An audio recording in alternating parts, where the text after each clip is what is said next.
그 두리안 먹는 그걸 찍으려고 데리고 갔던 모양입니다. 어제는 줌에 보니까 정성만 형제가 보이던데 오늘은 또 줌에 안 보이네요.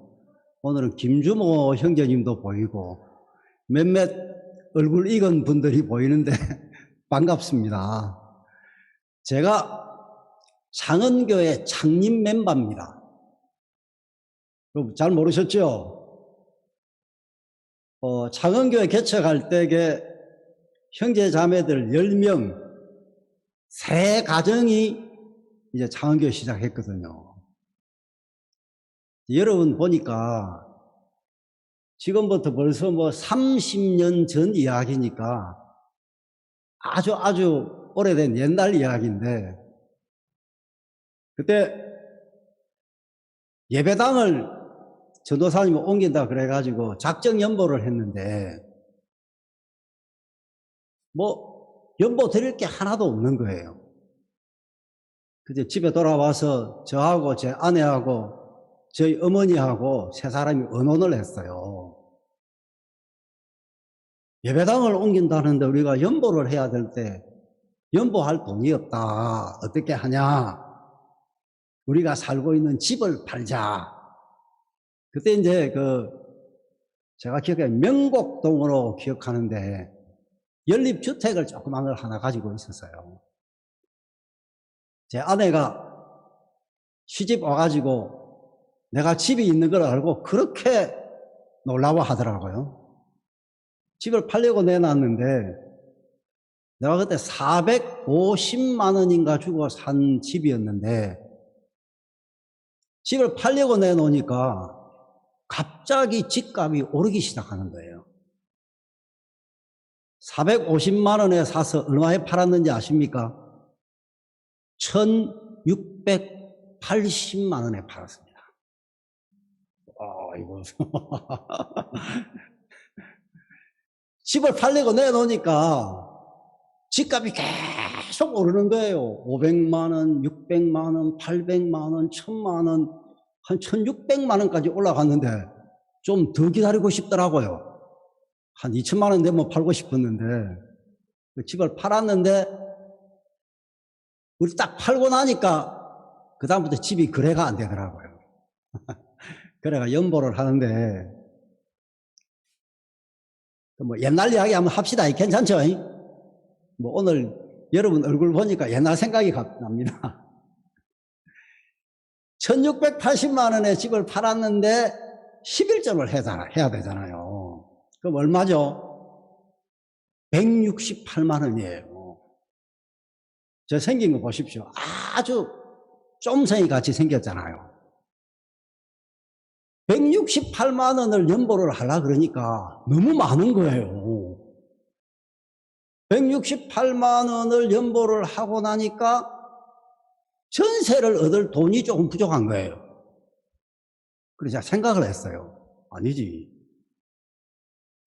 그때 450만 원 주고 산 돈은 내가 11조를 하고 난 돈으로 한 거야. 그리고 매달 월부금을 냈는데 그것도 내가 월급 받아가지고 11조 떼고 나서 그 돈에서 한 거야. 그러면 그 돈도 다시 10분을 내면은 이건 이중과세야, 이중과세. 그 돈은 빼야 돼. 그래갖고 혼자 앉아가지고 그 돈을 계산을 했어요. 그러니까 11조가 많이 줄어들더라고요. 야, 됐다 싶었는데 갑자기 무슨 생각이 나느냐 하면 가만히 있어. 옛날에는 농사를 지어가지고 소득의 10분의 1을 들였는데 그러면 농부가 씨앗 값은 빼고 계산했겠나? 아닌 것 같더라고요. 그래가지고 할 수 없이 이제 11조를 그때 했던 기억이 납니다. 아주 오랜 옛날 이야기인데 여러분 만나서 너무너무 반갑고요. 어제는 제가 첫 시간에 긴장을 좀 해서 그런지 무슨 말을 했는지 잘 모르겠어요. 제가 처음에 이제 89년도에 선교학교에 가서 한 2년 반 정도 춘천에 사역을 하다가 성남교회로 이동을 했어요. 그때 이제 전도사 시절이죠. 근데 안양교회에서 나를 집회 강사로 초청을 한 거예요. 생전 처음으로 강사가 돼봤어요. 너무 긴장이 되는 거예요. 내가 너무 긴장을 하고 있어. 제 아내가 나보고 뭐라 하느냐 하면, 여보, 가서 설교할 때에 아무 두려워하지 말고 앞에 앉아있는 사람을 콩알이라고 생각을 해. 근데 아무리 사람을 머리가 보이죠. 콩알로 어떻게 생각을 합니까? 제 아내가, 근데 제가 아내를 너무 잘 얻은 것 같은데 너무 내가 긴장을 하니까 콩알이라고 생각하고 설교를 하라 하더라고요. 한 3일인가 집회를 했는데 지금도 제가 참 생각이 나요.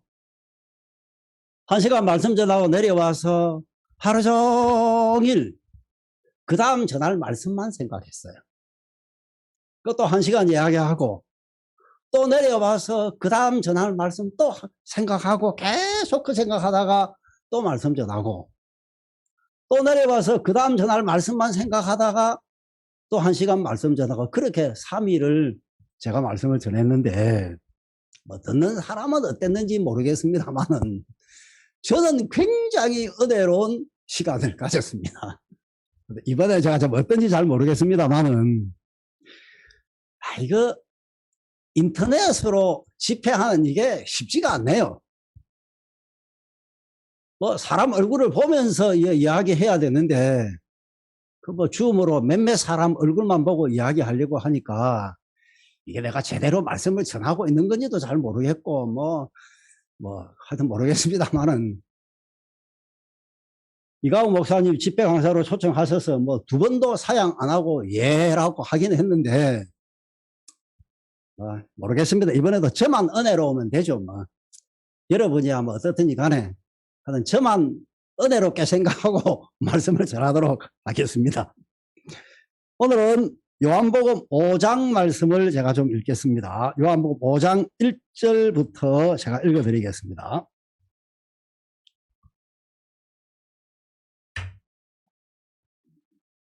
제가 읽겠습니다.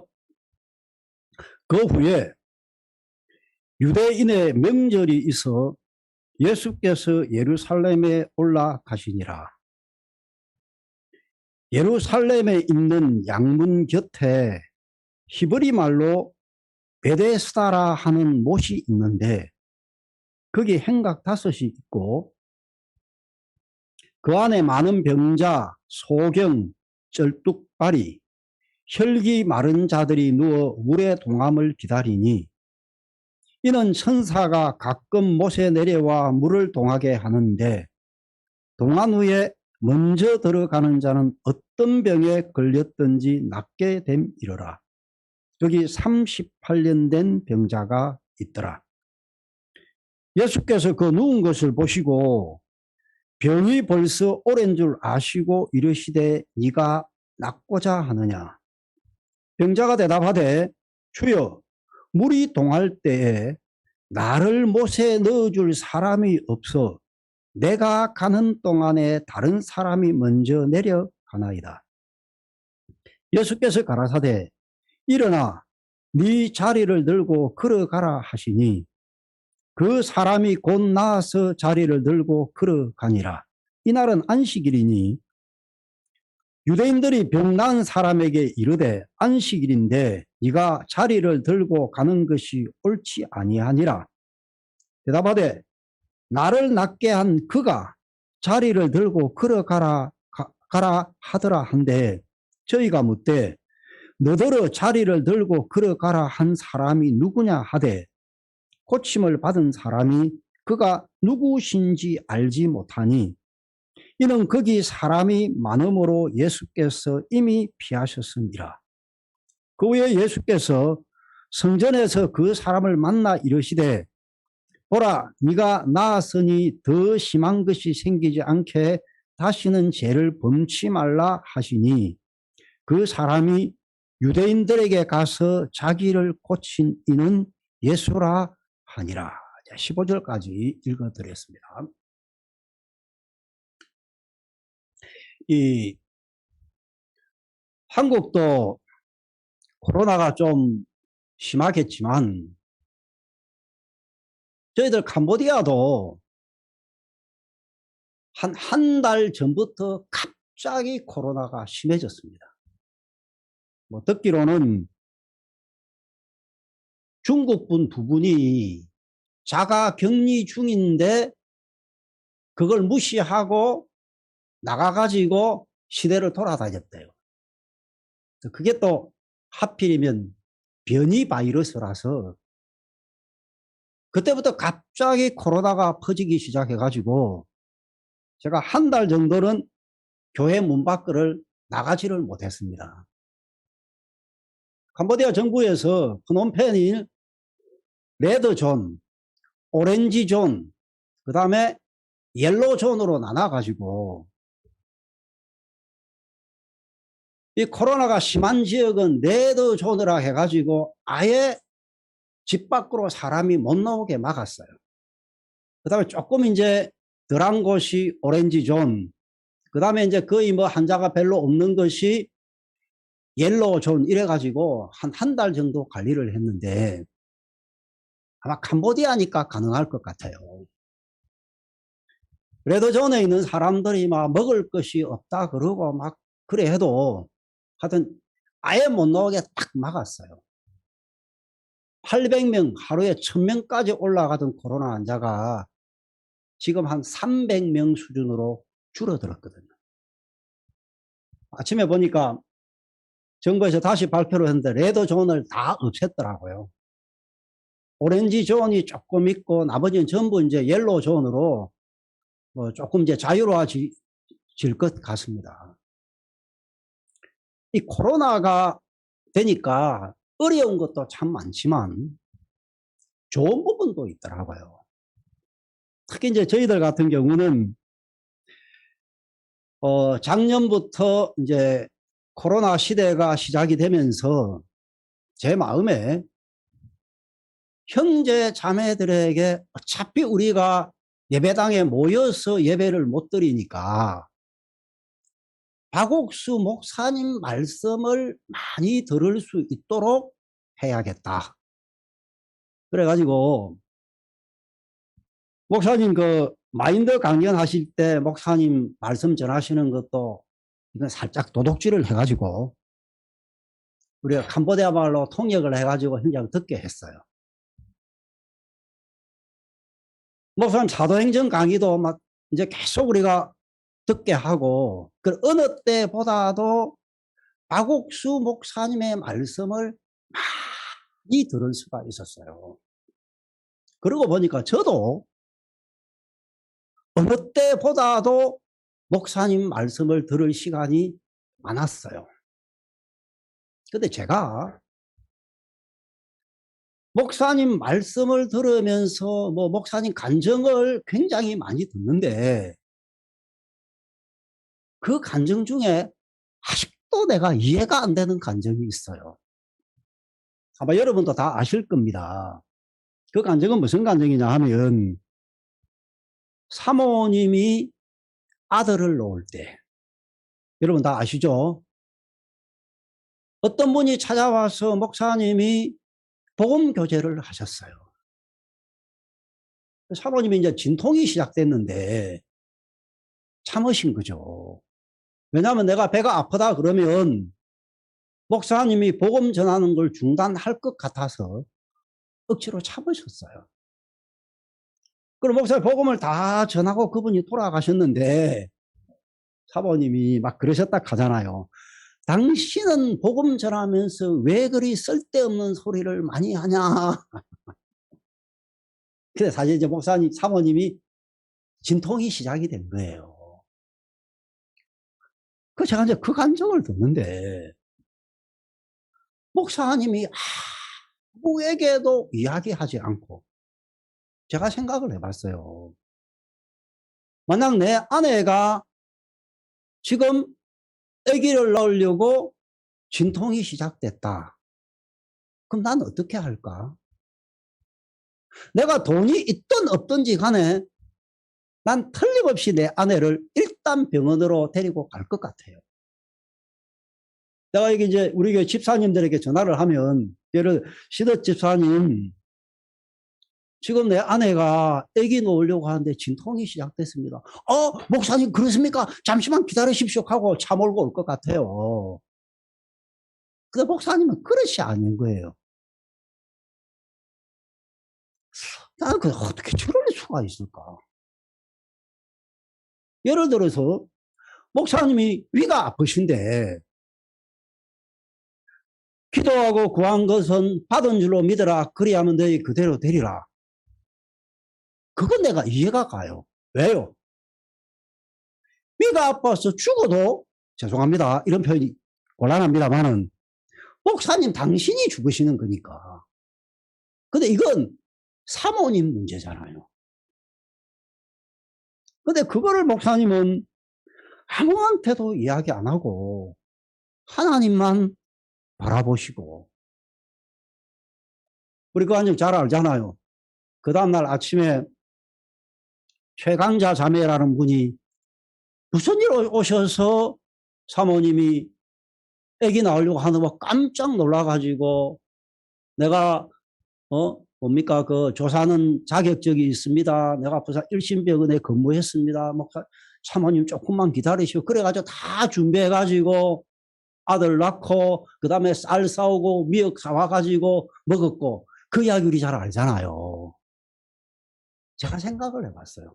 한 번에 내가 한국에 월드 캠프에 나가가지고 그 말씀을 또 들었어요.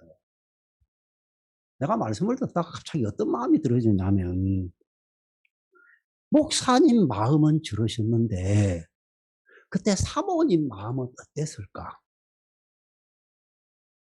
내가 사모님 이야기를 한번 듣고 싶어서 일부러 찾아가서 사모님께 한번 여쭤본 적이 있습니다.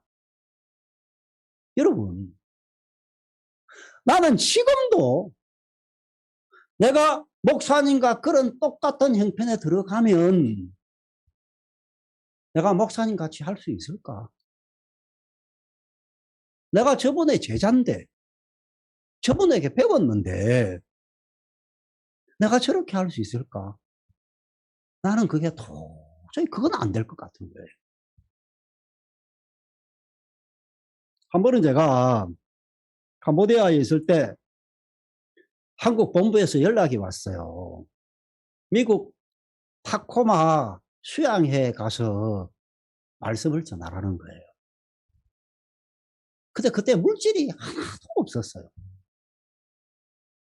내가 아예 생각하기를 미국 국내에서는 내가 잘 모르겠고 미국 LA까지 가는 왕복 비행기는 내가 사가야 한다. 그래서 저하고 제 아내하고 둘이 가려고 그러니까 물질이 제법 들더라고요.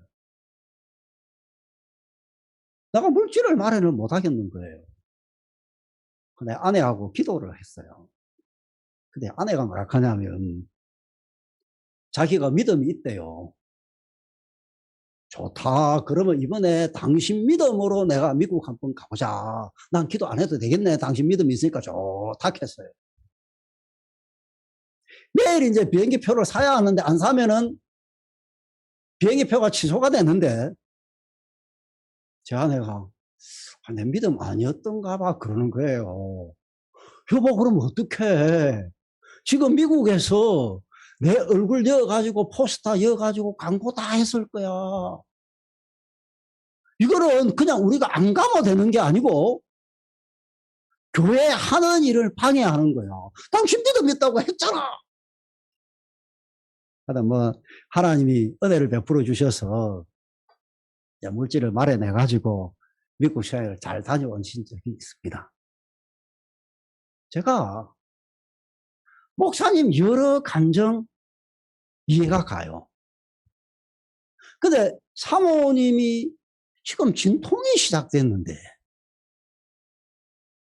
그걸 하나 하나님만 바라보고 아무에게도 이야기 안 하고 그냥 있는다. 그 큰 사고 날 수 있잖아요. 사모님에게 문제가 생길 수도 있고 태어나는 아기에게도 문제 생길 수가 있고. 야, 나는 저렇게 못할 것 같다. 여러분, 제가 어제 너는 내 앞에서 행하여 완전하라. 노아는 의인이요 당세에 완전한 자라. 제가 그 이야기를 했습니다. 하여튼 2021년 들어와서 하나님이 그 말씀을 제 마음에 보여주시고 자꾸 생각하게 하시더라고요. 하나님 앞에 완전하다는 것, 행위가 완전한 걸 이야기하는 게 아니고, 정말 아브라함이 창세기 17장에서 너는 내 앞에서 행하여 완전하라. 그러니까 하나님이 보실 때 아브라함이 완전하지 않았다는 거죠. 왜? 아브라함이 말씀도 믿지만 여전히 자기가 보는 것도 있고 자기 생각도 있고 자기 판단도 있으니까 죽기 싫어서 아내를 누이라고 속이기도 하고 하갈을 취해가지고 젊은 하갈을 취해서 자식을 낳기도 하고. 왜 그렇습니까? 아브라함이 하나님을 믿지 않았던 것이 아닙니다. 믿었습니다. 그렇지만 여전히 아브라함에게 자기 생각이 있고 자기 판단이 있으니까 하나님이 보실 때 완전하지 않았다는 것입니다. 하나님 앞에 완전하다는 것은 그냥 무슨 말씀을 하시든지 그 말씀을 그대로 받아들일 수 있는 상태. 이게 원래 하나님이 만드신 인간의 모습이라는 거죠. 자, 그 말씀이 제 마음에 참 많이 생각이 됐습니다. 여러분, 저는 이런 생각을 했습니다. 예수님을 인자라고 예수님이 자주 그러셨잖아요. 사람의 아들이라는 거죠. 인자. 사람의 아들이라는 거죠. 예. 예수님은 완전한 사람이셨습니다. 우리가 예수님에서 두 가지의 모습을 발견할 수 있는데, 하나는 사람으로서 완전한 사람의 모습이고, 하나는 하나님으로서의 모습입니다. 두 가지가 예수님에게 다 나옵니다. 완전한 사람으로서 예수님의 모습을 성경은 뭐라고 이야기하느냐 하면, 나는 아무것도 스스로 할 수가 없다. 내가 아버지께 들은 걸 너에게 그대로 이야기하고 아버지에게 본 것을 내가 이야기하는 거지 내 스스로 할 수 있는 건 아무것도 없다. 완전한 인간이죠. 여러분, 하나님 우리를 만드실 때 정말 아무것도 할 수 없는 사람으로 만들었다는 겁니다. 제가 캄보디아에 온 지가 해수로 25년째입니다. 나이 40에 와서 올해 66이니까요. 제가 캄보디아에 와서 살아왔던 지난 날들을 한번 내가 돌이켜 본 겁니다. 내가 계획해서 된 게 뭐가 있냐? 아무것도 없어. 내가 지금 캄보디아 와서 말을 배웠습니다. 여기는 아라비아 숫자도 쓰지 않아요, 성경에. 숫자도 캄보디아 글자예요. 처음 와서 캄보디아 글을 봤는데 억장이 무너지는 거예요. 이게 글이야 그림이야 뭐야. 어떤 사람은 그러더라고요. 라면을 깨갖고 흩어놓은 것 같다 하더라고요. 지금은 제가 글로 그때는요 글로 안 보였어요. 캄보디아 말을 못하니까 말을 배워야겠더라고요. 진짜 내가 한국에서 공인회계사가 될 거라고 발버둥 쳐본 적이 있는데 캄보디아 와서 한 1년 동안 했던 것만큼 공부했으면 아마 공인회계사 됐을 것 같아요. 말을 못하면 한마디도 안 되니까. 오늘 이런 배웠죠. 쭈무리 없수, 수어스다이 배웠잖아요. 그죠? 쭈무리 없수, 수어스다이. 여러분 뭐 써볼 기회가 있겠습니까만은 제가 뭐 비디오 만들라 했더니 형제들이 희한하게 만들어 놨어요. 한 10개월 동안 말을 배웠습니다. 목사님이 처음 캄보디아 오셔서 집회를 하시는데 내가 통역을 해야 하잖아요. 목사님이 1분 이야기하시고 내가 5분 동안 설명을 해요. 어휘력도 딸리지 말도 잘 안 되지. 목사 1분 말씀하시고 딱 이래 날 보고 계셔요. 그럼 내가 5분 동안 막 손짓 발짓 해가면서 막 이야기를 해요. 한 번은 목사님이 조종사가 북극에 떨어져 갖고 얼음 가지고 볼록 렌저 만들어 갖고 살아난 이야기를 하셨는데 이 볼록 렌저를 아무리 해도 내 의 갖고는 설명이 안 되는 거예요. 그래 안 되겠다 막 목사님은 보고 있는데 설명을 못하고 그냥 이래갖고 볼록 렌저 하고 그림을 그렸어요. 목사님이 기가 찬 모양이더라고요. 그냥 마치고 나서 알아들었는가 한번 물어보자 하고 물어보는데 어차피 내 통역 통해갖고 물어보고 내 통역 통해갖고 대답하잖아요. 뭐 알아들었네 그까시더라.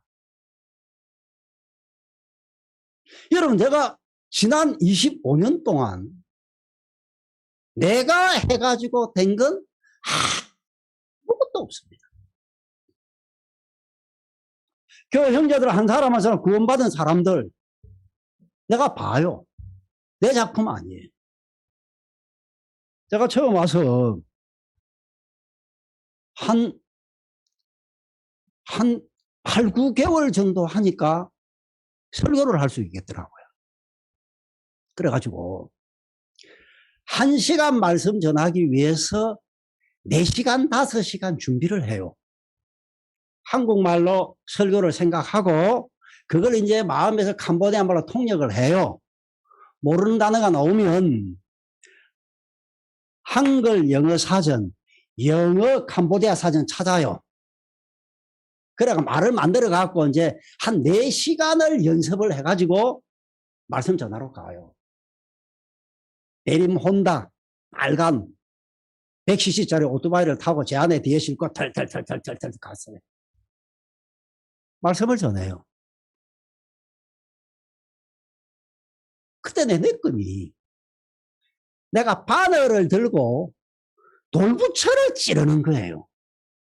여러분 바늘 가지고 돌부처 찌르면 반응이 옵니까? 내 손가락 손만 아픕니까? 손만 아파요. 근데 한국에서는 말씀 전하고 나면 힘이 났는데 1시간 말씀 전하면 온몸에 힘이 쫙 빠져요. 뭐 돌부처 앞에서 내가 1시간 동안 막 이야기하고 아무 반응 없이 돌아가니까 제 안에 오토바이 타고 돌아와요. 제 아래도 이렇게 푹 쳐가지고 이 제가 한 게 그거예요. 여러분 하나님은 우리를 아무것도 할 수 없는 사람, 마음의 생각의 모든 계획이 악한 인간, 이게 우리의 모습이에요. 그래서 하나님은 우리를 어떻게 만드는 그냥 말씀을 그대로 들을 수 있도록 만들어 놓았답니다. 예배당을 지었습니다. 창원도 예배당 모르겠습니다. 뭐 예배당 앞만 보이니까 뭐 얼마나 좋은지 모르겠는데 저 예배당도 꽤 좋아요. 근데 목사님이 한 번에 집회를 오셨어요. 원래 3일 집회인데 갑자기 베트남 호치민이 집회를 하나 더 들어가는 바람에 하루씩 집회를 하기로 한 거예요. 목사님이 오셨어요. 목사님 말하자. 형제, 기간은 짧지만 내가 다 하고 갈게 하시면서 오자마자 말씀 전하시고 새벽 말씀 전하시고 아침 말씀 전하시고 오후에 또 말씀 전하시고 저녁에 말씀 전하시고 이제 그렇게 이제 가셨어요. 근데 그때 제가 지금은 그렇게 통역을 못 합니다. 그때 통역이요 굉장히 빨랐습니다. 목사님도 캄보디아 사람 수준을 아시니까 쉽게 이야기를 하셔요. 예를 들어 노아 방주 바깥에 호랑이가 있다가 하는 소리가 같이 나갔으니까요. 그때 캐봐야 형제자매들 한 10명밖에 안 됐는데 형제자매 숨을 못 쉬는 거예요. 그런 거예요. 워낙 통역이 빠르니까. 그래서 소경 형제님이 한 분 있는데 이분은 한국말로 물론 목사님 말씀 시작하니 벌써 이렇게 하고 있었어요. 목사님 뭘 좋아하시는지 아십니까? 목사님은요, 우리가 말씀 잘 들으면요, 그거 제일 기뻐하셔요. 목사님 말씀 전화 눈 감고 있고 그냥 인사하고 이러면 안 돼요. 목사님 말 듣고 반응이 났다. 목사님 그래 기쁘신가 보더라고요. 나한테 한 3번이나 한 목사, 형제들이 말씀 잘 듣는다. 한 목사, 형제들이 말씀 잘 듣는다. 내가 속으로 뭐라 했냐 하면 목사님 그거 아닌데요. 말 잘 안 듣는데요. 너무 빨리 하니까 이 사람들이 숨을 못 쉬고 계속 이카 하는 거예요. 말은 안 했죠. 목사님이 좋아하시는데 나도 좋아해야죠. 그럼 이제 공항으로 가시는데 목사님 뭐라 하시느냐면 한 목사 캄보디아에 한 300평 만불하며 살 수 있는가? 제가 모르죠. 땅값 한 번도 물어본 적이 없는데 아마 그럴 겁니다, 목사님. 그래? 그러면 땅 한 300평 사. 그래, 조그마한 예배당 지으면 집세 안 내도 되잖아. 먹을 거 없으면 형제 자매들과 같이 기도하고 그렇게 주님 섬겼으면 좋겠네. 예, 목사님. 목사님 가서 비행기 타고 가셨어요. 돌아와서 바로 우리 땅 알아보자.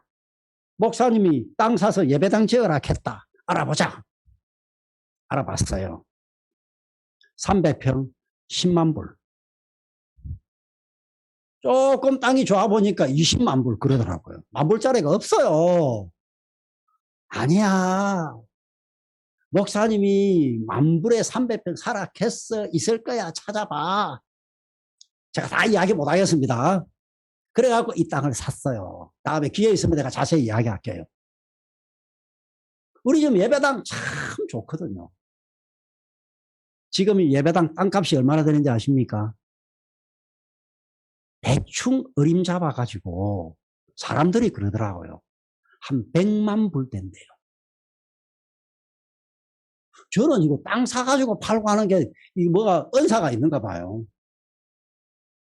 창원에 창원에 예배당 사가지고, 창원에 집 사가지고, 아까 했잖아요. 돈 많이 벌었잖아요. 그죠? 여기도 땅값이 그래. 지금 우리의 능력으로 이 땅 못 삽니다. 예배당 못 짓습니다.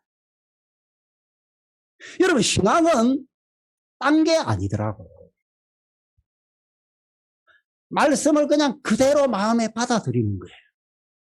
그리고 그 말씀을 의지해서 발을 내디디면 하나님은 분명히 우리 속에 살아서 역사를 하신다는 겁니다. 자, 예수님은 사람입니다. 완전한 사람입니다. 나는 아무것도 스스로 할 수가 없다. 아버지에게 들은 걸 내가 그대로 이야기하고 아버지에게 본 걸 내가 이야기하지 나는 아무것도 스스로 할 수 없다. 사람이죠. 완전한 사람이죠. 그리고 예수님은 하나님이기 때문에 우리가 할 수 없는 엄청난 일을 하시는 거예요. 빌립보서는 그래 이야기하잖아요. 내게 능력 주시는 자 안에서 내가 모든 것을 할 수 있다. 내게 능력 주시는 자 안에서 내가 모든 걸 할 수 있다. 이건 하나님으로서의 모습을 이야기하는 거죠. 여러분, 아마 이번에 여러분 중에서 이번 온라인 대전도 집회를 통해서 구원받은 분이 계실 겁니다. 아, 내 죄가 씻어졌구나. 예수님 십자가에 죽으심으로 말미암아 내 죄값을 다 갚았구나. 그걸 깨달은 분들이 계실 겁니다. 그거요, 엄청난 겁니다. 성경은 뭐라고 이야기하느냐면 히브리서에 우리가 이 큰 구원을 등한히 여기면 어찌 피하리요. 하나님은 우리가 받은 구원을 이 큰 구원이라고 합니다. 여러분, 우리가 볼 때 구원 별로 크지 않잖아요. 저는 1984년도에 구원을 받았는데 어떻게 구원을 받았느냐 하면 제가 교회를 다니고 있었어요. 근데 어느 날 저희 어머니가 저를 찾아오시더니 뭐라 하시느냐 하면 철아 내가 너한테 해주고 싶은 이야기가 있는데 하는 거예요. 어머니 뭡니까? 말씀해 보세요. 근데 말이야, 너 그런 거 아나? 성경에 보면 4가지 밭이 있다. 길가밭, 돌짝밭, 가시덤불밭, 옥토밭이 있는데 내가 너를 보니까 네 마음밭이 아직 준비가 안 돼가지고 말을 못 해주겠다 하는 거예요. 우리 어머니가 그런 분이 아닌데. 그래서 제가 근데 저희 이제 큰 형수님이 감리교회 집사님이시고 지금도 뭐 아주 열심히 믿고 있는 분인데 제가 형수님께 이야기를 했어요. 어머니가 이런 이야기를 합니다 하니까 형수님이 뭐라 하냐면 대령님 큰일 났어요. 어머니가 이단에 빠진 것 같아요. 예? 우리 어머니가 이단에 빠졌어요? 그러면 내가 이단에서 건져내야지. 지금 저희 어머니 분당에 지금 살아 계시거든요. 올해 연세가 91입니다. 근데 아주 정신이 아주 맑으십니다. 지금도 막 전도하시고 늘 성경 읽고 그러시거든요. 내가 우리 어머니는 조금 무식하니까 속을 수 있지. 나는 대학생이잖아. 그때 내가 대학 4학년이었거든. 나이가 그때 29인가 그랬어요. 나는 성경도 좀 알아. 우리 어머니를 이단에서 건져내야겠다. 그리고 제가 용감하게 갔어요. 어머니 집에 갔더니 그때 어머니가 남해 살고 계셨는데 집이 남해 남면인데 집을 놔두고 업에 나와가지고 남해 교회 옆에 집을 얻어갖고 아버지와 같이 살고 계셨어요. 그러니까 다 자연히 목사님을 만나게 됐어요. 제가 목사님께 이야기했어요. 목사님, 우리 어머니가 뭔가 있다 하면서 나한테 말씀을 안 해주시는데 목사님 저한테 이야기해 주실 수 있겠습니까? 총각, 한번 들어볼란가? 예. 하여튼 머리가 허여신 목사님이셨어요. 제가 속으로 이 영감 목사님 성경 바깥의 이야기 한마디만 해봐라. 내가 멱살 한번 잡고 딱 한번 흔들고 어머니 오십시오. 성경에 없는 이야기를 합니다. 이단입니다. 갑시다 하고 딱 모시고 나오려고 생각하고 있었거든요. 근데 그 목사님이 성경을 갖고 오시더니 뭐 설명도 안 하고 성경을 읽어주는 거예요. 처음 읽은 말씀이 예레미야 17장 1절.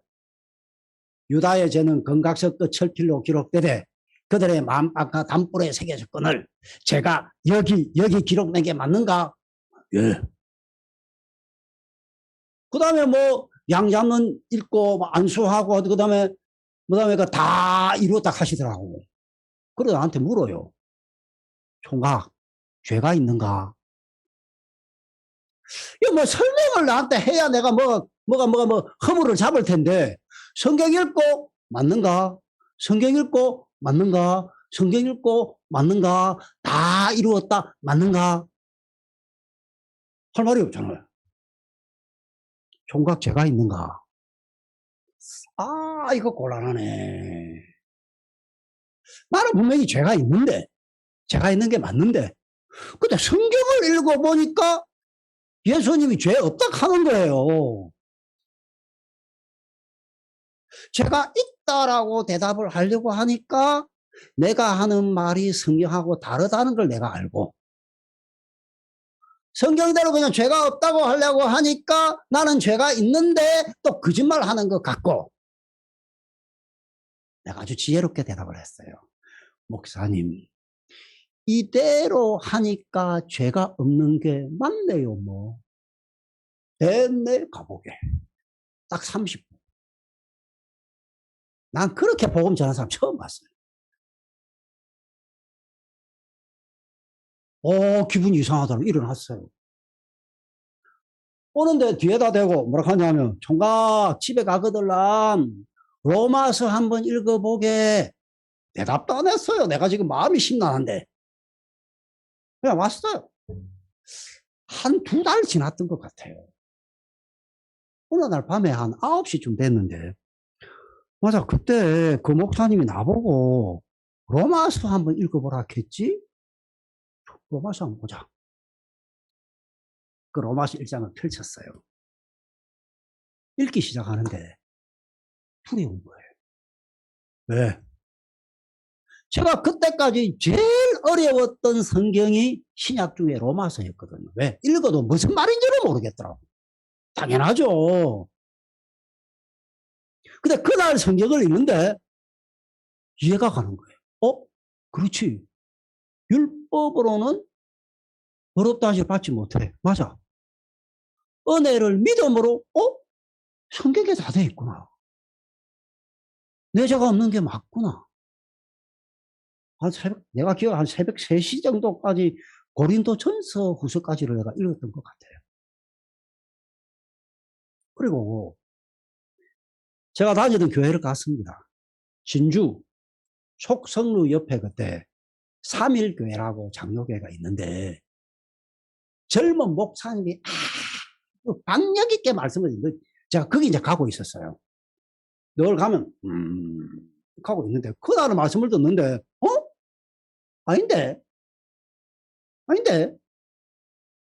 난 죄가 없는데 왜 나보고 죄가 있다 하지? 아닌데 못 읽겠더라고. 나왔어요. 가만히 있어. 진주여기도 그때 그 복음 전에 나한테 얘기했던 그 목사님 교회가 있다 하던데 한번 가봐야겠다. 가니까 유홍열 목사님이 그때 이제 전도사님으로 진주 성민교회에 계셨어요. 저는 지금도요, 사실 유 목사님 나보다 나이 1살 많은데, 유 목사님 앞에 가면 사실 주눅이 들어요.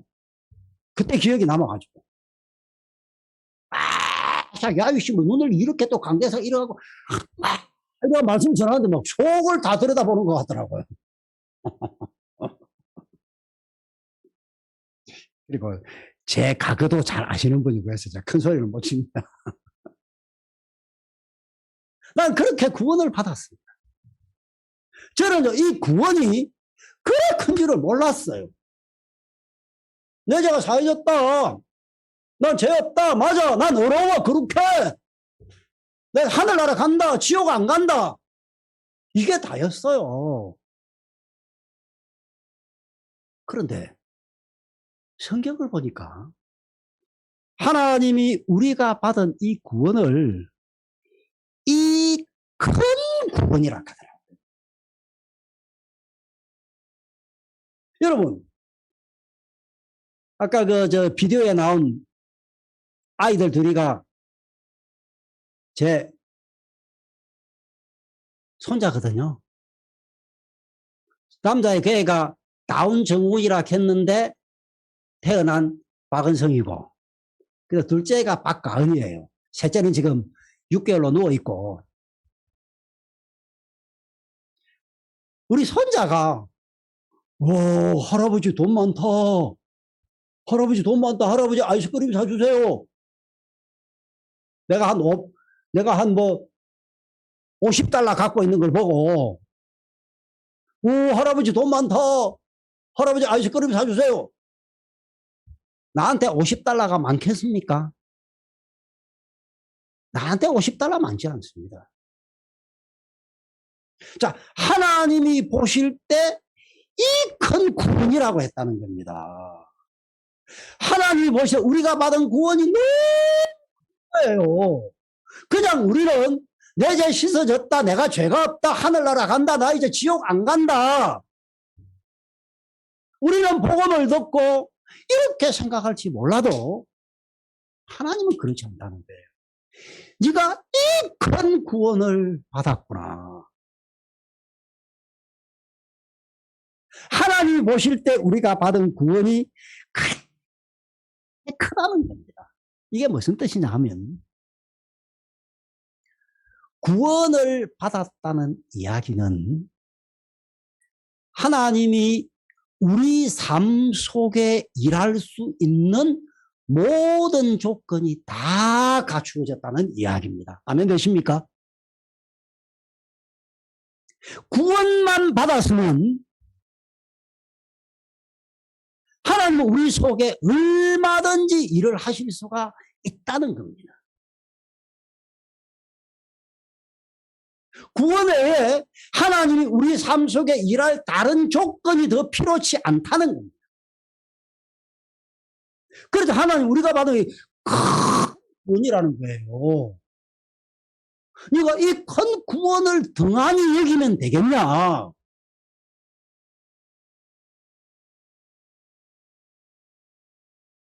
여러분,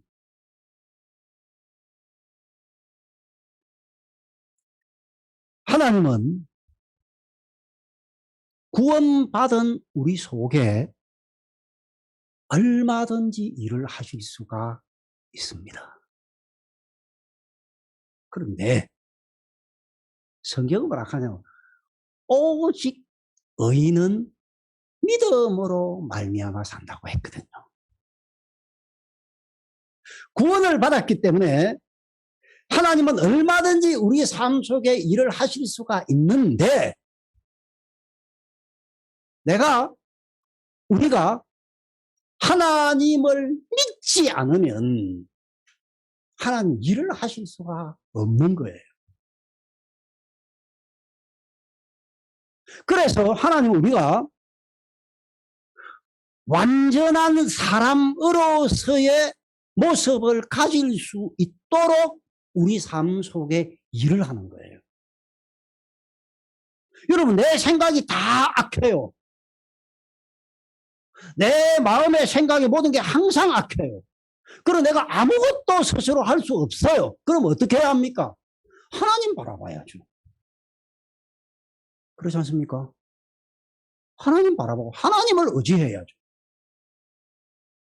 그럼 얼마든지 하나님은 우리 삶 속에 일을 하실 수가 있는 거예요. 예수님이 고향에 가셨는데, 마가복음 6장 고향에 가셨는데, 거기서는 예수님이 아무 일도 행하실 수가 없었다고 되어 있어요.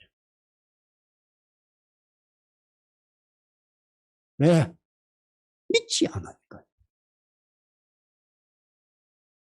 예수님 고향에 사는 사람들은 인간으로서 그냥 예수님을 바라볼 뿐이지 믿지 않는 거예요.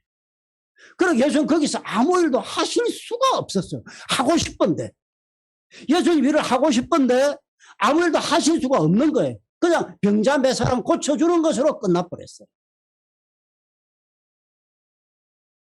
저는 오늘 요한복음 5장에 38년 된 병자에 대한 이야기를 읽고 여러분과 좀 이야기를 나누고 싶습니다. 자, 여러분 보세요. 초두에 제가 이야기를 했죠. 사모님이 아기를 낳을 때가 진통이 시작됐는데 곧 아기가 나온다는 이야기인데 나 같으면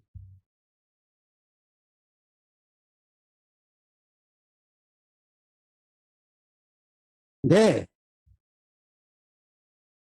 목사님 거기서도 하나님만 바라보는 거예요.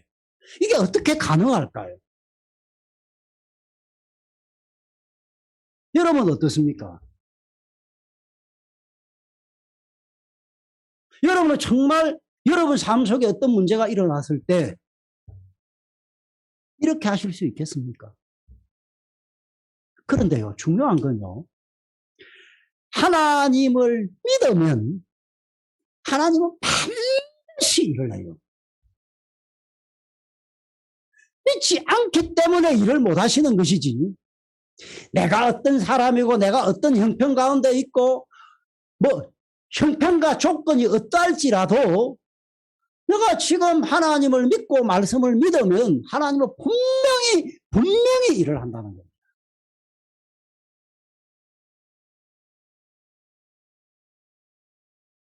자, 이리 보십시오. 여기 한번 보십시오. 12절을 한번 보겠습니다. 저희가 묻되 너더러 자리를 들고 걸어가라 한 사람이 누구냐 하되 13절 고침을 받은 사람이 그가 누구신지 알지 못하니 이는 거기 사람이 많음으로 예수께서 이미 피하셨음이라.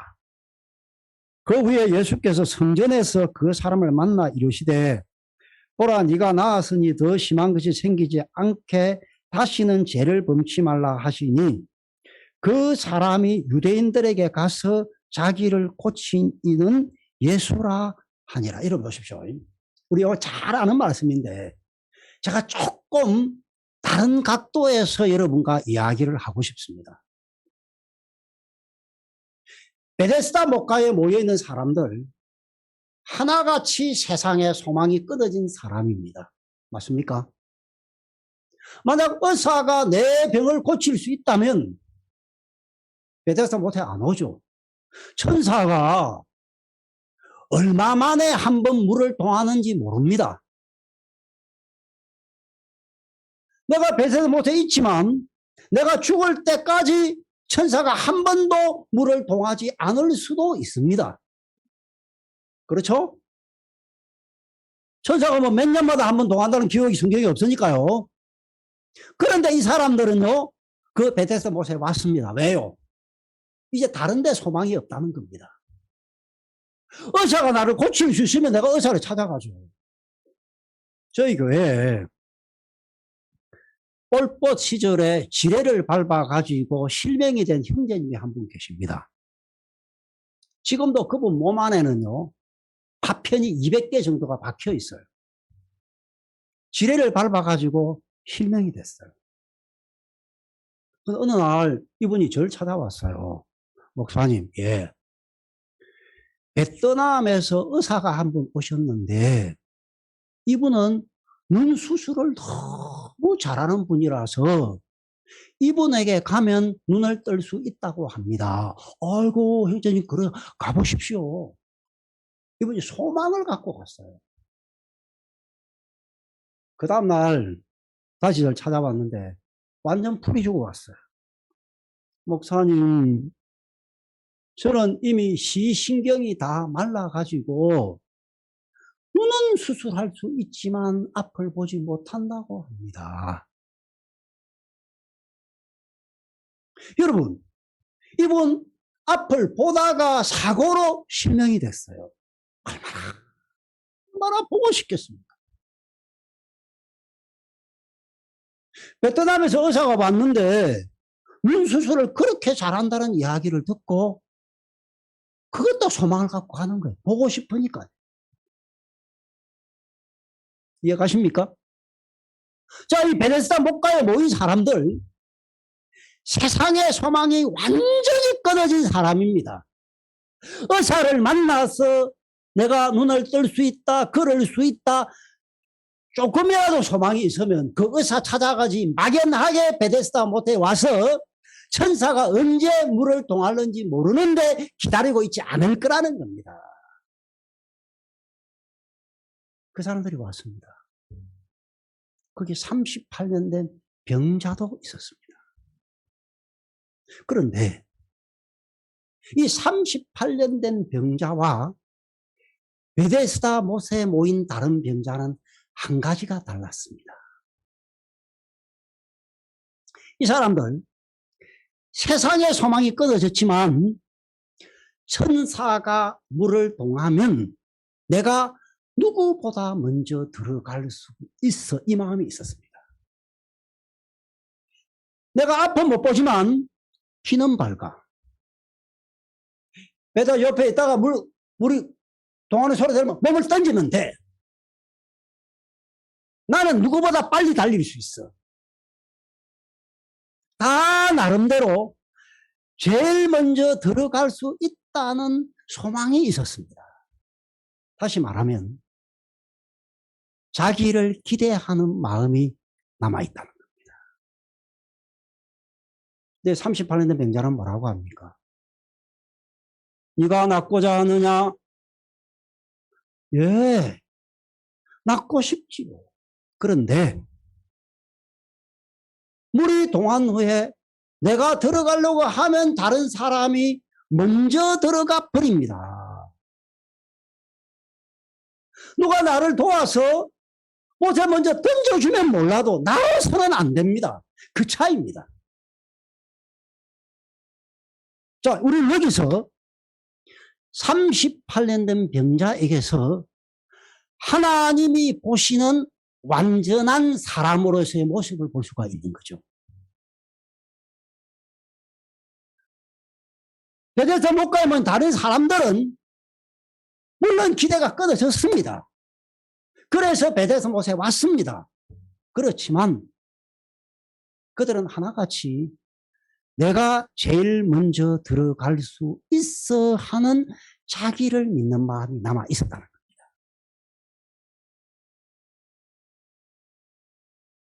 하나님 이 사람들에게 이야기하실 겁니다. 너는 내 앞에서 행하여 완전하라. 넌 아직도 너를 믿고 있네. 그건 아니야. 우리는 38년 된 병자에게서 인간으로서 가져야 될 참된 모습을 발견할 수가 있다는 거죠. 그러니까 이분이 예수님을 만난 거예요. 근데 너무 놀라운 거면, 자, 지금부터 제가 하려는 이야기입니다. 예수님이 이 사람에게 일어나 자리를 들고 걸어가라고 하셨죠.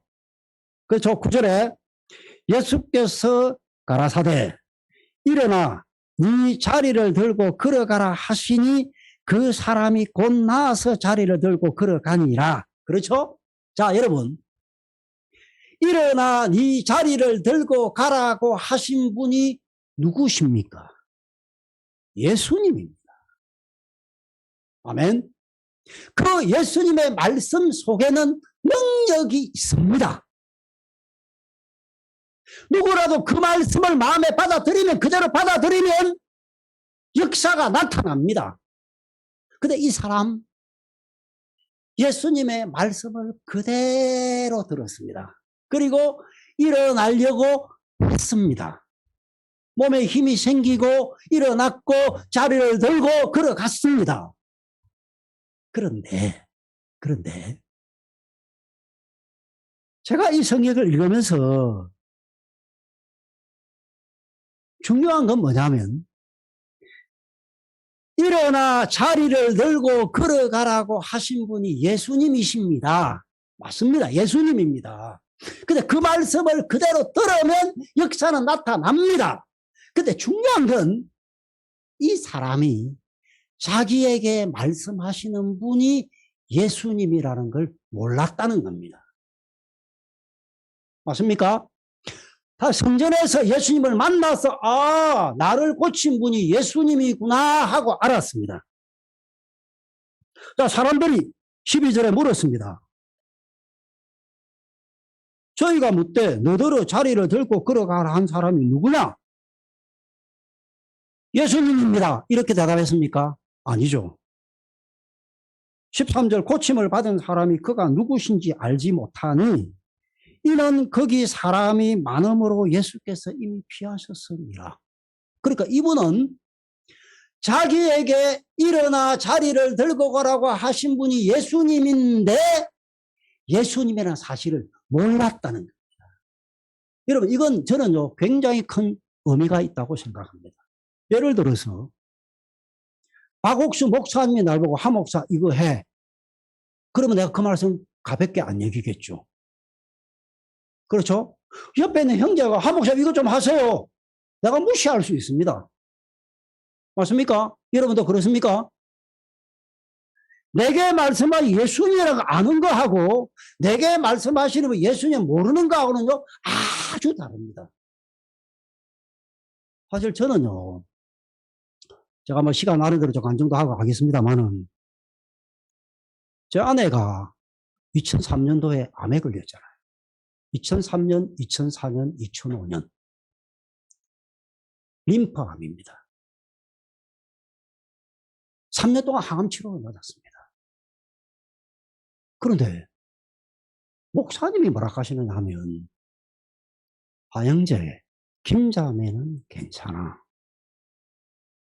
하영재, 자네 김자매 간증 들어봤어? 그런 마음이라 안 다 나았어. 아내가 의식을 잃고 3일도 저 의식을 잃고 누워있는데 김자매는 괜찮아. 저는 목사님을 믿었습니다.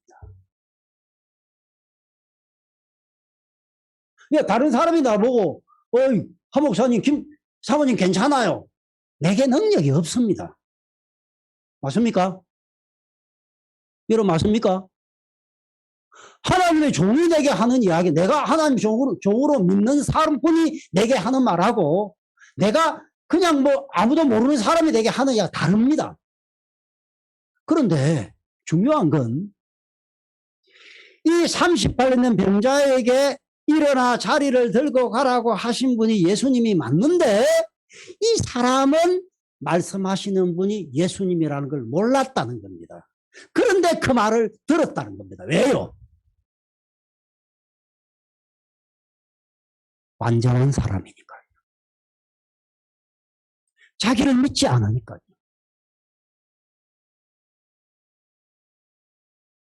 무슨 말을 해도 그대로 듣는 겁니다. 제가 들었던 목사님 설교 중에 건강에 참 은혜로웠던 게 뭐냐면 요한복음 9장에 날 때부터 소경된 사람에 대한 이야기입니다. 이거 조금 찾아가면서 제가 조금 더 이야기를 하겠습니다.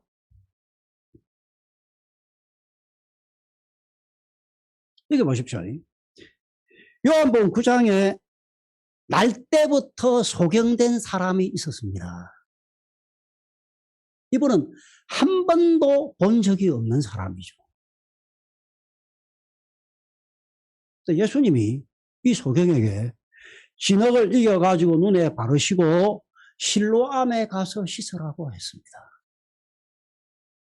그냥 그 말을 듣고 그냥 실로암에 간 겁니다. 여보세요, 여기로 가면 실로암 맞습니까? 아, 맞아요. 얼마쯤 더 가면 돼요? 아, 고맙습니다. 또 가다가 또 묻습니다. 못 보니까 계속 물어봐야죠. 아마도 실로암에 가면서 많이 속았을 겁니다. 자, 이 사람 실로암 가네. 재밌겠네. 한번 놀려볼까? 아니, 당신 반대로 가고 이쪽으로 가야 돼. 알았습니다. 또 반대로 가는 겁니다. 왜? 소경이죠. 앞을 못 보니까요. 근데 참 여기 내가 목사님 말씀에 대한 은혜로운 게 뭐냐면 이 사람은 소경이기 때문에 다른 사람에게 많이 속았을 거라는 거죠. 그래도 나는 소경이니까 앞을 못 보니까 또 물어봐야 되고 내게 말하는 사람 말을 그대로 들어야, 나 방금 속았어도 나는 소경이니까 또 그 말을 믿어야 한다는 거죠. 난 그 말씀이 너무 은혜로운 거예요. 우리는 어떻습니까? 한 번 속고 두 번 속고 한 세 번 속으면요 안 믿습니다. 그죠? 그래 안 그래요? 안 믿습니다. 왜 믿습니까? 내가 바보가 아닌데. 한 번 속고 나 속였던 사람 목소리네. 알았어요. 됐어요. 가요. 하고 말지요. 안 믿습니다. 근데 이 사람은 소경이에요. 갈 때부터 소경. 그러니까 소경이니까 계획을 세울 수가 없어요. 내가 앞을 못 보는데 무슨 계획을 세웁니까? 속았습니다. 속았구나. 그 사람 또 이야기합니다. 또 듣는 겁니다. 여러분 보십시오. 내가 지금 잘 안 보이죠? 오천기입니다. 제가 캄보디아에 와서 그때 몇 년이자 2006년 정도 되는 것 같습니다. 귀가 잘 안 들리더라고요. 여러분 아시겠지만 저는 결핵을 2번 앓았습니다. 대학 2학년 때 결핵을 앓고 약을 한 10개월을 먹었고, 캄보디아에 와서 2년 만에 또 결핵이 한 번 더 걸려가지고 그때도 한 약을 10개월을 먹었습니다. 이 결핵약이 부작용이 3가지인데 시신경을 죽여요. 그 다음에 시신경을 죽이고 그 다음에 청력을 죽여요.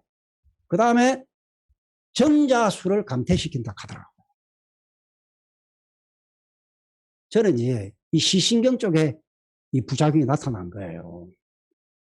저는 지금도 여기서 막 쎄가는 소리가 쎄 하고 지금도 제가 나고 있거든요. 그 소리 신경 쓰면 노이로제 걸려요. 제가 귀가 잘 안 들립니다.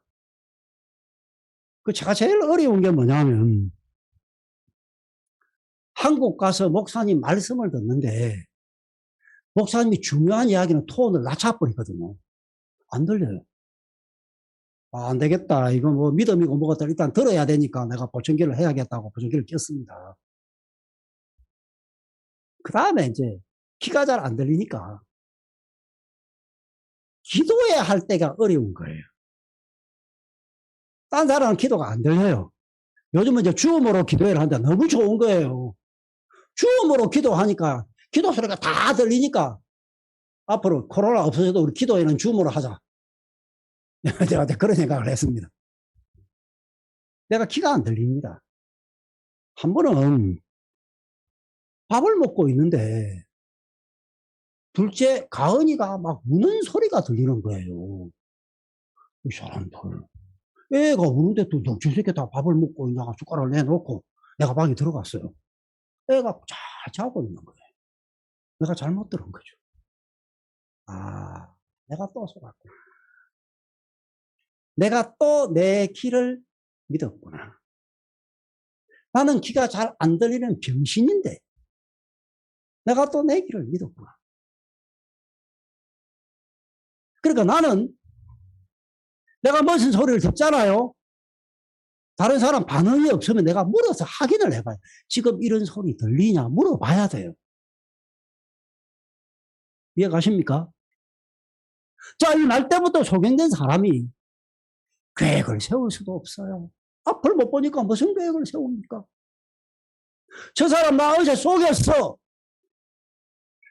근데 또 뭐라 하면요 그대로 믿어야 되는 거예요. 소경이니까. 무수히 속았다는 거죠. 속아도 소경이니까. 남이 가르쳐주는 이야기를 그대로 믿고 나가야 한다는 겁니다. 그러다가 이 사람 예수님을 만난 거예요. 그러니까 이 사람은 예수님을 만났는데 특별한 일 아니었어. 평소에 살던 대로 살았어요. 진흙을 이게 눈에 바르고 실로암에 가서 씻어라. 그냥 따라간 거예요. 근데 여기 보십시오. 여기다 참 재밌는 게 많습니다. 자, 봅시다. 성경을 좀 읽어봅시다. 9장 11절을 봅시다.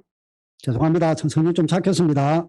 9장 11절 10절부터 제가 읽겠습니다. 저희가 묻되 그러면 네 눈이 어떻게 떠졌느냐. 11절 대답하되 예수라 하는 그 사람이 진흙을 이겨 내 눈에 바르고 나더러 실로암에 가서 씻으라 하기에 씻었더니 보게 되었노라. 자, 이거 보십시오. 이 사람 표현을 보십시오. 예수라 하는 사람이 자, 이 사람만 예수를 크게 여깁니까? 안 여깁니까? 아니죠. 그렇죠? 그렇죠? 우리가 형제 자매들이 하철이라 하는 목사님이 이렇게 표현한 사람 아무도 없습니다. 하 목사님 그러죠. 그렇죠?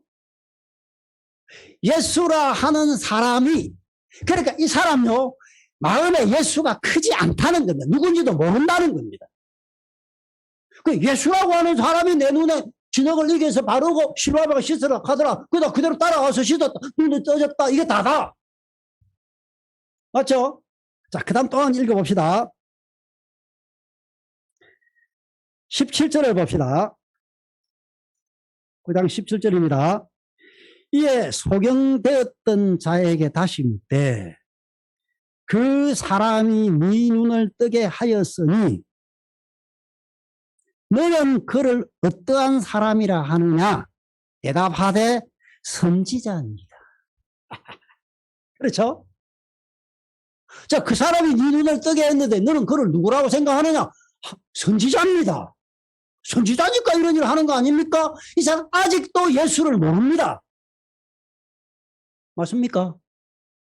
이해가십니까?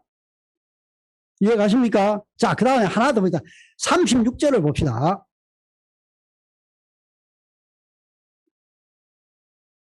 아이고. 36절이 아니고요. 아이고, 말씀하시죠.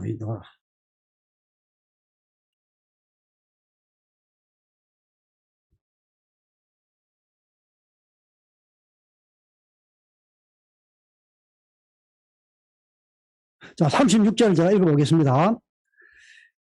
예수께서 저희가 그 사람을 쫓아냈다 하는 말을 들으셨더니 그를 만나사 가라사대 네가 인자를 믿느냐. 36절 대답하여 가로되 주여 그가 미시오니까 내가 믿고자 하나이다. 여기 보면 네가 인자를 믿느냐 1돼 있고 밑에 보면은 하나님의 아들을 이렇게 돼 있죠. 근데 한국어 성경은 인자라고 되어 있고요. 영어 성경은 Son of God라고 되어 있고 제가 읽고는 캄보디아 성경도 하나님의 아들이라고 그렇게 표현을 해놨습니다. 그러니까 이 사람은 예수님을 아는 사람이 아닙니다. 맞습니까? 이해가십니까? 자, 진흙을 눈에 이겨 발라놓고 실로암에가 씻으라 하니까 그 말을 그대로 들었습니다. 물론 그 말 하신 분이 예수님 맞습니다. 그래서 그 말을 따라가면 능력이 나타납니다. 그러나 성경을 자세히 읽어보면 38년 된 병자도 그렇고 요한복음 9장에 날 때부터 소경된 자도 그렇고 자기에게 말씀하시는 분이 예수님이라는 걸 몰랐다는 겁니다. 그런데 그 말을 그대로 들었다는 겁니다. 왜요? 완전한 사람이었다는 겁니다.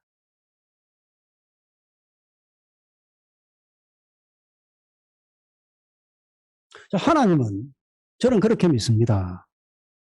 하나님은 우리 마음을 이끌어서 원래 사람이 가져야 될 마음의 위치로 이끌어 가신다고 믿습니다. 어떤 위치입니까? 우리 인간은 선악을 알게 하는 나무 실과를 따먹고 지혜가 생겼습니다. 그 지혜를 믿고 있는 겁니다. 그러니까 말씀을 들어도 내가 이해가 되면 쉽게 받아들이지만 이해가 되지 않으면 받아들이지를 않습니다. 이게 우리의 모습입니다. 근데 하나님이 만드신 인간의 모습은 어떤 모습이냐 하면 무슨 말씀을 하되 그대로 듣는 겁니다. 내가 이해가 안 가지만 하나님이 의롭다고 하면 우리는 의로운 겁니다. 여러분, 이 성경을 덮어놓고 내가 죄 없다는 이야기 어떻게 합니까? 뭐 합니다. 내가 내 마음을 보면 더럽습니다. 악한 생각 지금도 올라옵니다. 성경에서만 의롭다, 거룩하다, 온전하다, 아멘 믿는 겁니다. 우리 유명한 심홍선 목사님, 심홍선 저기 계시잖아요. 저가 한 제물로 거룩하지 않는 자를 영원히 온전케 하셨느니라. 야, 얼마나 놀라운 말입니까? 그죠? 믿은 겁니다. 받아들인 겁니다. 하나님 역사가 나타난다는 겁니다. 하나님은 우리 마음을 이끌어서 38년 된 병자와 같은 마음, 날 때부터 소경된 자가 가졌던 이런 마음을 가질 수 있도록 우리를 이끌어 가시고 계시는 겁니다. 그래서 우리가 말씀을 그냥 그대로 마음에 받아들일 때 우리가 상상하지 못한 놀라운 역사가 우리 삶 속에 나타나게 되는 것입니다. 여기까지만 이야기하겠습니다. 내일 또 뵙겠습니다. 한번 기도드리겠습니다. 하나님 감사합니다. 우리는 어제 하나님 아브라함에게 내 앞에서 행하여 완전하라는 말씀을 생각했고, 오늘 38년 된 병자에게서, 요한복음 9장에 날 때부터 성행된 자에게서 정말 말씀을 그대로 받아들일 수 있는 하나님 보실 때 완전한 사람의 모습을 생각해 봤습니다. 하나님, 정말 성경에서 예수님 우리를 깨끗하게 하시고 의롭게 하시고 온전하게 하셨다고 하셨습니다. 아멘 믿습니다. 우리가 죄사함을 받았습니다. 이제 하나님 우리를 통하여 일하시기에 조금도 부족함이 없는 모든 조건을 갖추어 놓으신 것을 믿습니다. 우리가 주의 말씀을 믿고 발을 내디딜 때 하나님이 우리 삶 속에 놀랍게 역사하실 것을 믿습니다. 주님 감사합니다. 이번 대전도 집회를 통하여 구원받으신 분 특별히 기억해 주시고 이 말씀을 믿는 믿음 가운데 마음이 견고하게 세워져서 하나님의 귀한 역사를 우리 모두가 경험하게 되기를 바랍니다. 주님 감사합니다. 예수 그리스도의 이름으로 기도드렸습니다. 아멘. 감사합니다. 내일 또 뵙겠습니다. 안녕히 계십시오.